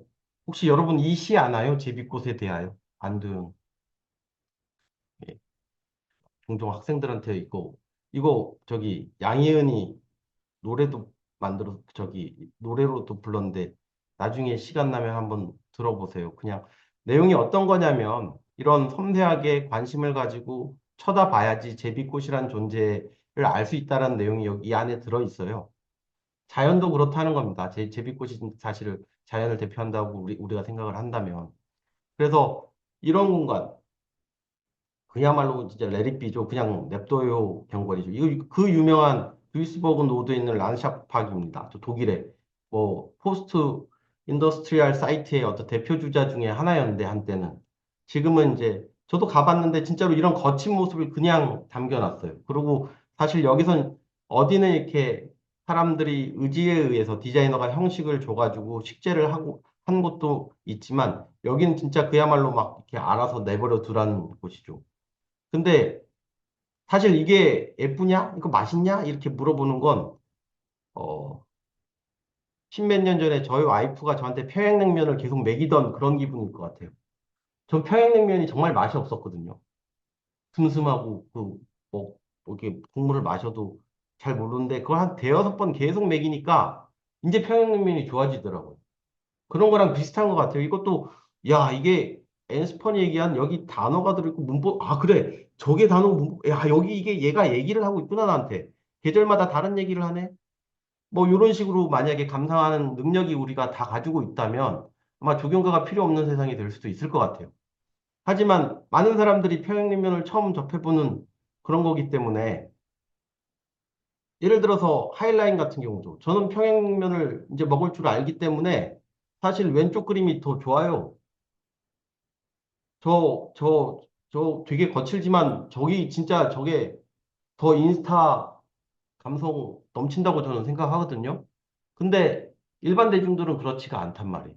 그렇기 때문에 어떤 질서를 주고 사람들이 아까 이미지를 주고 질서를 통해서 질서가 있는 이미지를 주고 프로그램도 담아주고 사람들이 들어갈 수 있게 커넥션도 주고 이렇게 해서 지금 많은 사람들이 좋아하는 공간이 됐다고 그러죠. 근데 뭐 사실 이거 여기를 아쉬워하는 사람도 있겠지만 이렇게 성공적으로 되니까 이게 조경가의 역할이구나라는 걸 또 새삼 느끼게 해주는 그런 프로젝트입니다. 여기에 대해서 좀 더 구체적으로 저걸 이제 드러내는 방법에 대해서는 이론적으로 조한 나사오라고 또 제가 좋아하는 할머니 교수님이 계십니다. 이분이 아주 옛날에 95년도니까 아주 옛날이죠. 여러분들한테. 이런 아티클을 쓰신 적 있어요. 메쉬 에코 시스템스 오들리 프레임스. 좀 전에 제가 여러분들한테 슬쩍 이렇게 보여주었던 그런 내용에 대해서 논문으로 이렇게 작성이 된 거예요. 그러니까 자연은 되게 메시하다. 되게 난잡하고 엉클어져 있는데 거기에 오들리 프레임이라고 어떤 질서가 있는 폼을 얹어다 주면은 그 메시한 걸 우리가 더 잘 즐길 수가 있게 된다. 그러면서 그 논문에 이렇게 인용했던 어떤 예술가의 작품인데, 이렇게 되게 야생동물들 막, 이거 뭐 어떤 구도도 어떤지 잘 돼 있는데, 어떤 프레임으로 이렇게 딱 짜놨죠. 근데 이게 프레임이 없다고 그러면 이게 되게 정신없어 보일 거예요. 이게 뭐지 하고. 근데 프레임 속에 이렇게 가둬놓으면은 우리가 저걸 더 눈여겨서 보게 되고, 저기서 어떤 감흥을 얻게 된다. 그런 것 같아요.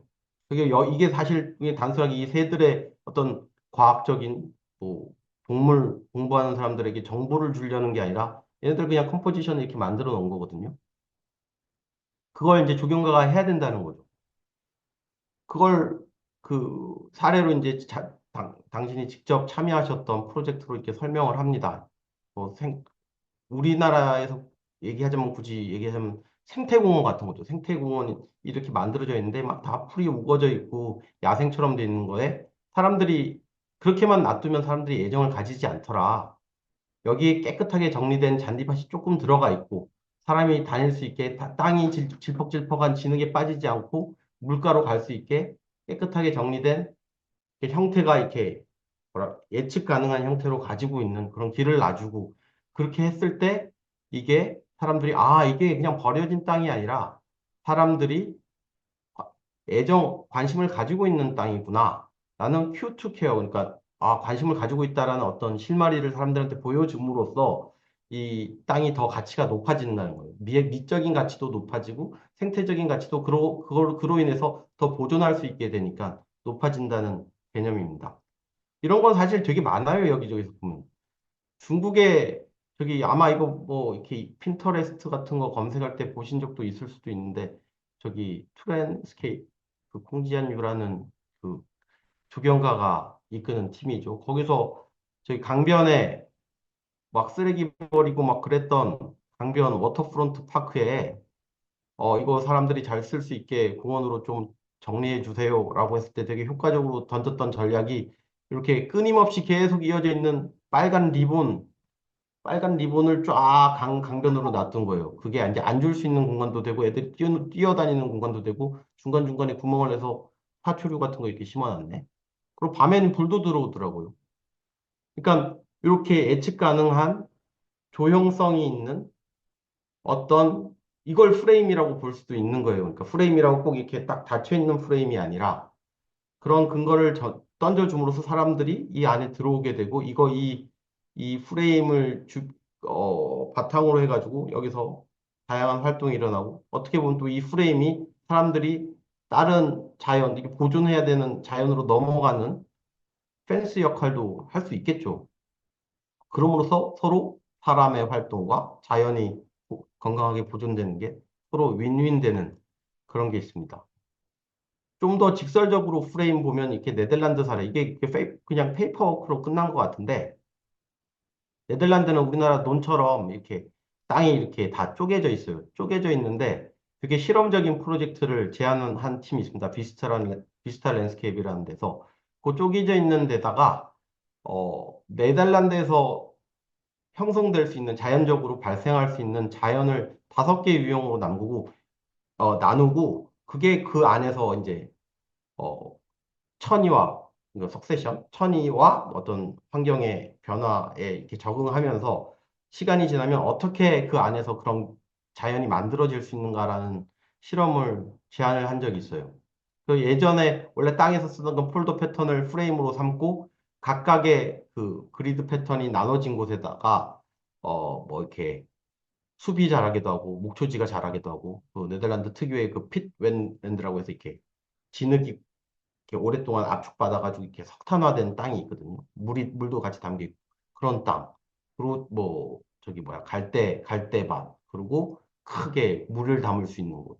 그런 걸 각가지 이렇게 나눠가지고 그게 처음에 기반을 그리드 패턴으로 이렇게 조경가가 참여해서 조성을 해놓으면 시간이 지나면 약 80년 뒤에는 이런 모습으로 바뀔 것이다. 라고 얘기를 한 거죠. 이렇게 시도를 한 건 아까 잠시 이명준 교수님 프레젠테이션에서 봤는데 제임스 코너 팀에서도 많이 얘기를 했고, 그러니까 페이징 플랜을 통해 가지고 자연이 어떻게 변할 거다라고 예측하는 곳에서는 다양하게 이제 계속 변하는 경관을 대상으로 디자인을 하다 보니 이런 실험이 많이 나옵니다. 근데 그냥 이 그리드가 없이 통으로 그냥 하나로 그냥 내버려 두게 된다면 미적 가치를 느낄 수가 없을 건데 이렇게 사람이 다니는 동선이 되겠죠. 이 그리드 패턴이. 그걸 바탕으로 해서 그리고 이게 밖에서 봤을 때는 그냥 막 복잡한 그런 야생의 숲이 아니라 어느 정도 질서가 가 있는 그런 형태를 주기 때문에 사람들이 미적인 체험을 제대로 느낄 수 있다. 오히려 더 그걸 증폭시킬 수 있는 장치가 된다라고 생각을 할 수도 있을 것 같아요. 예, 이제 마지막입니다. 제가 너무 오랫동안 얘기한 것 같은데. 이건 마지막으로 저희 학생이 했던 프로젝트, 2년 전에 했던 프로젝트, 환경조경제전에 냈던 프로젝트 중에 또 하나 에피소드를 드리려고 합니다. 이게 짧게 말씀드릴게요. 인천에 중고자동차 수출단지가 있는데 밑에 이렇게 사진이 있죠. 엄청 큰 땅이에요. 근데 사실은 여기 원래 옛날엔 갯벌이었는데 지금 이런 사람들이 막 돌아다니는 막 이렇게 중고자동차 수출 단지죠. 근데 이게 앞으로 철거한다는 계획이 있더라고, 상위 계획이.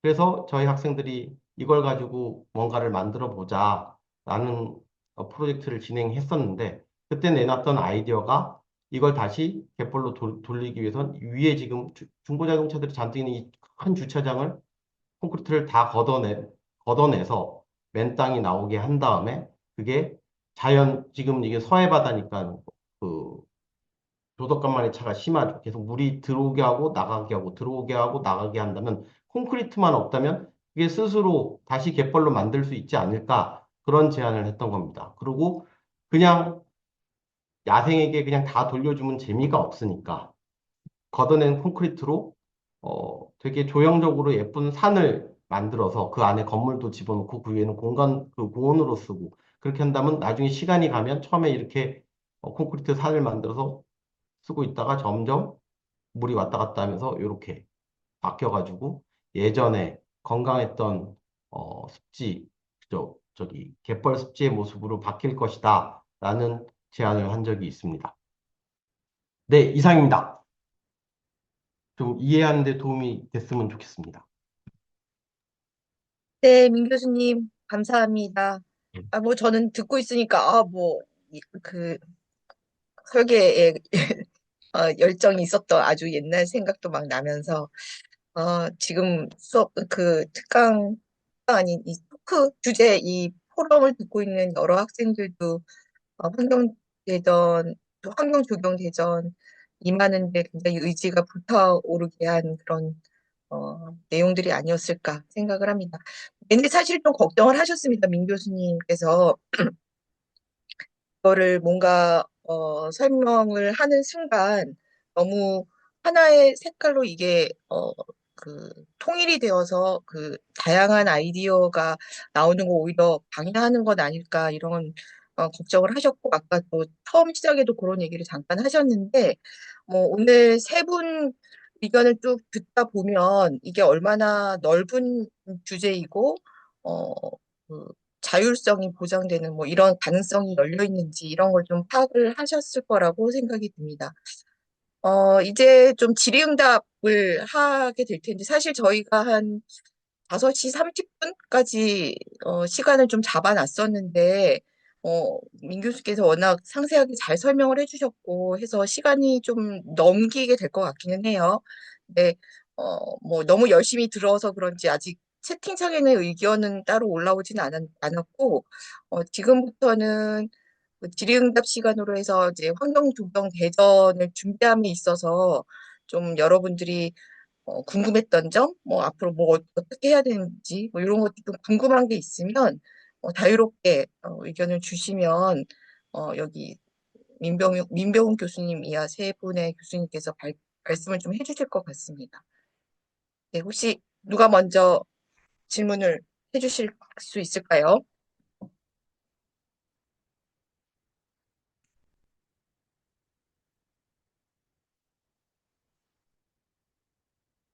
되게 조용하네. 다, 다 그냥 알아서 이제 준비를 하실 수 있는 건가요?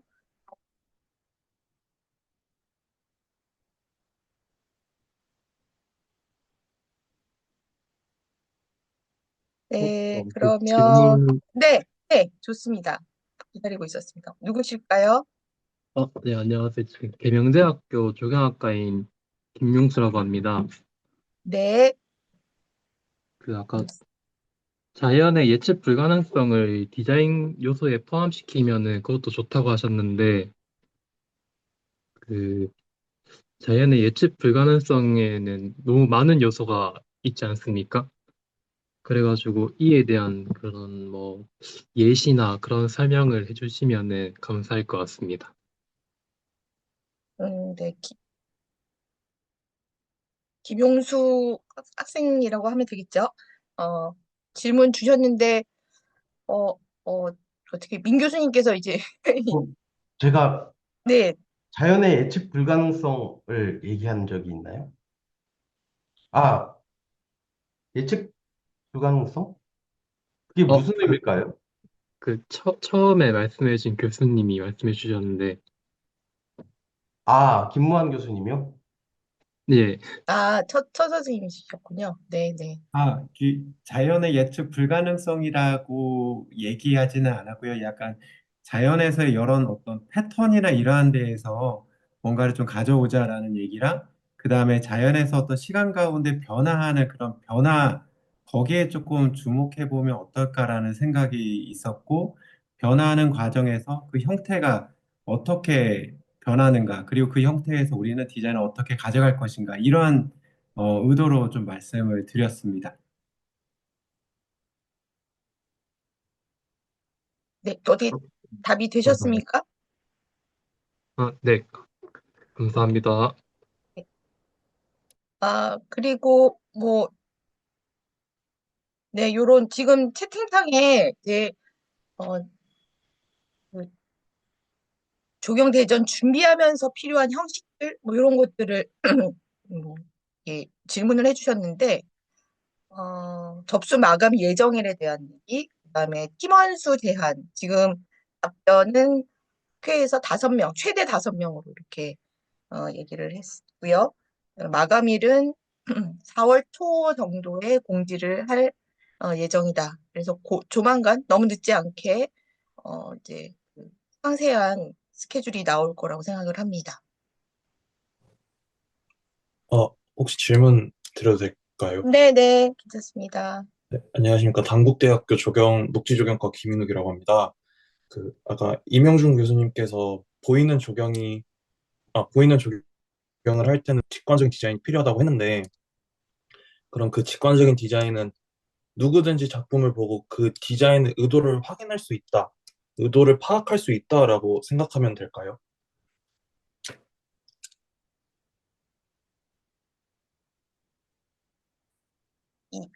이명준 교수님 혹시 답변 가능하신가요?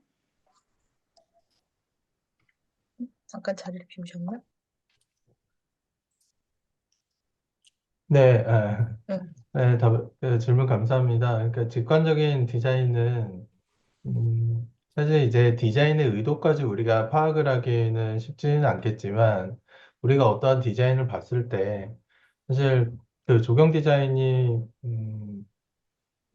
쉽지는 않은 게, 그러니까 항상 이제 자연에 대한 어떤 존중, 혹은 자연을 우리가 뭐 거스르지 않아야 된다, 이런 철학적인 내용들이 사실 몸에 많이 내재가 돼 있어요. 그렇지만 사실 그렇게 디자인을 하다 보면 사실 일반인들이 봤을 때는 그것이 이거 디자이너가 설계한 거 맞아?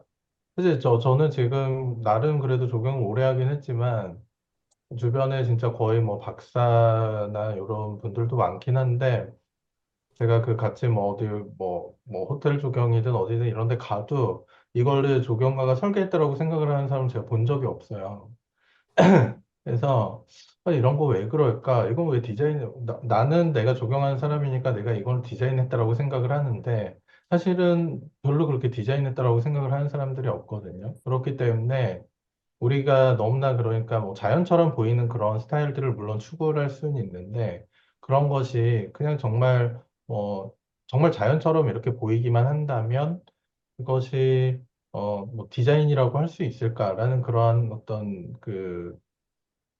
뭐 비판적인 그런 그 생각들이 있었고, 그래서 저희 바람은, 그러니까 대중들에게 우리가 디자인한 이러한 작품들이 누가 봤을 때 그냥 이거는 디자이너가 만든 작품이네라고 이렇게 생각이 들 수 있도록 하는 것, 그것이 사실은 직관적인 디자인이라고 저는 생각을 하고 있습니다. 그래서 여러분들이 뭔가 사실은 모든 게 다 폼을 만들기는 합니다만, 그러한 어떤 그런 형태들을 어떻게 우리가 다른 사람들이 봤을 때도 이게 하나의 어떤 디자인처럼 보일 수 있을까?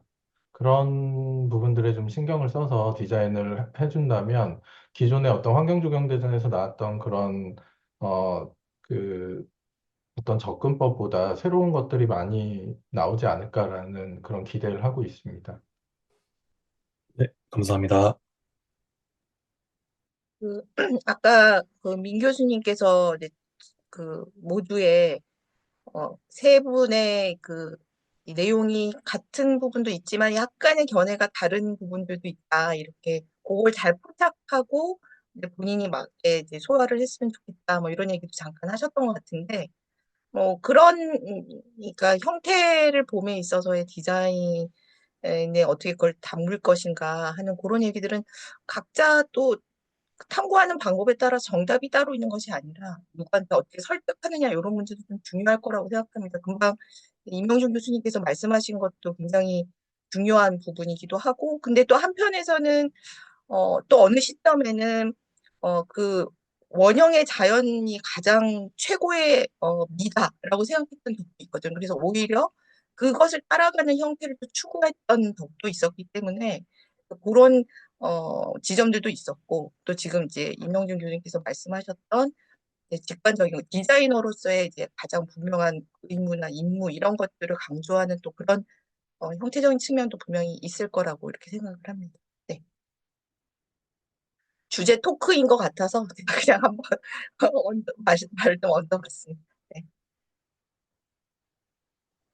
또 이 진행을 제가 하기로 한 게 아니었는데 자연스럽게 어떻게 계속 제가 말을 하게 되었는데요. 지금 채팅방에 올라온 내용이 하나 있어서 제가 그냥 쭉 한번 읽어보겠습니다. 환경조경 대전 주제 안내에서 디지털 기술로 생성된 가시적인 형태가 SNS 친화적인 대중의 주목을 받으며 조경의 사회적 위상을 높이고 있다고 하셨습니다. 여기서의 조경 위상이 높아진다는 것이 조경작품 자체에 대한 화제성이 높다는 것인지 아니면 조경에 대한 학문에 대한 인식이 발전한다는 것인지 뭐 이런 게 좀 궁금하다. 그런 의견을 또 주셨고 그렇습니다.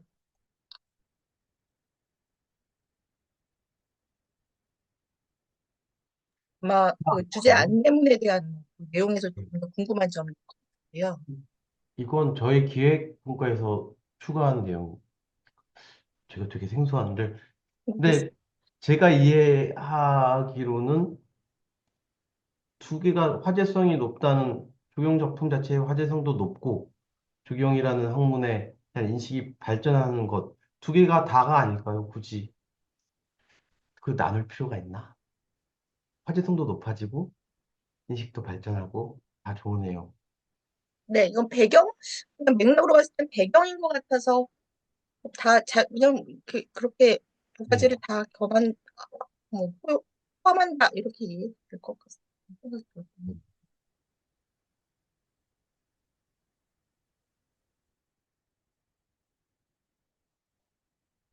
네, 혹시 또 이제 다른 분들 의견 있으십니까?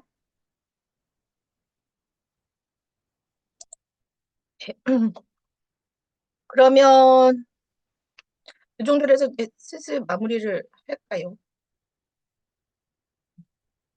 어, 아마 최고로 많이 했을 때 숫자가 한 394명? 이런 정도 됐는데, 그럼에도 불구하고 뭐 거의 처음부터 끝까지 굉장히 많은 분들이 쭉 참석을 해주셔서 얼마나 이 포럼에 관심이 많으셨는지 이렇게 좀 가늠을 해볼 수 있는 시간이었습니다. 모쪼록 시간을 내서 들어왔는데 유익한 시간이 됐을 거라 뭐 의심치 않고요. 어, 굳이 이제 준비를 잘 하셔가지고 어, 아마 많은 분들이 지원을 할 것 같은 생각이 드는데 음, 좋은 성과 있기를 또 그게 뭐 꼭 상으로 연결되지 않더라 하더라도 자기의 어떤 만족감이라는 게 있잖아요. 그래서 그런 거 하면서 한 번 더 뭐 설계하는 데 도약이 되는 그런 어, 기회의 어떤 이 마중물이 되기를 좀 그렇게 바라봅니다. 네, 그러면은 오늘 두 번째 킬라 포럼은 여기서 마무리를 하도록 하겠습니다. 세봉 교수님 너무 감사하고 끝까지 주신 배정환 학회장님께도 감사 말씀드립니다. 저희는 학회 때, 네, 그때 또 그 정원에 관련한 주제로 또 찾아보도록 하겠습니다. 감사합니다.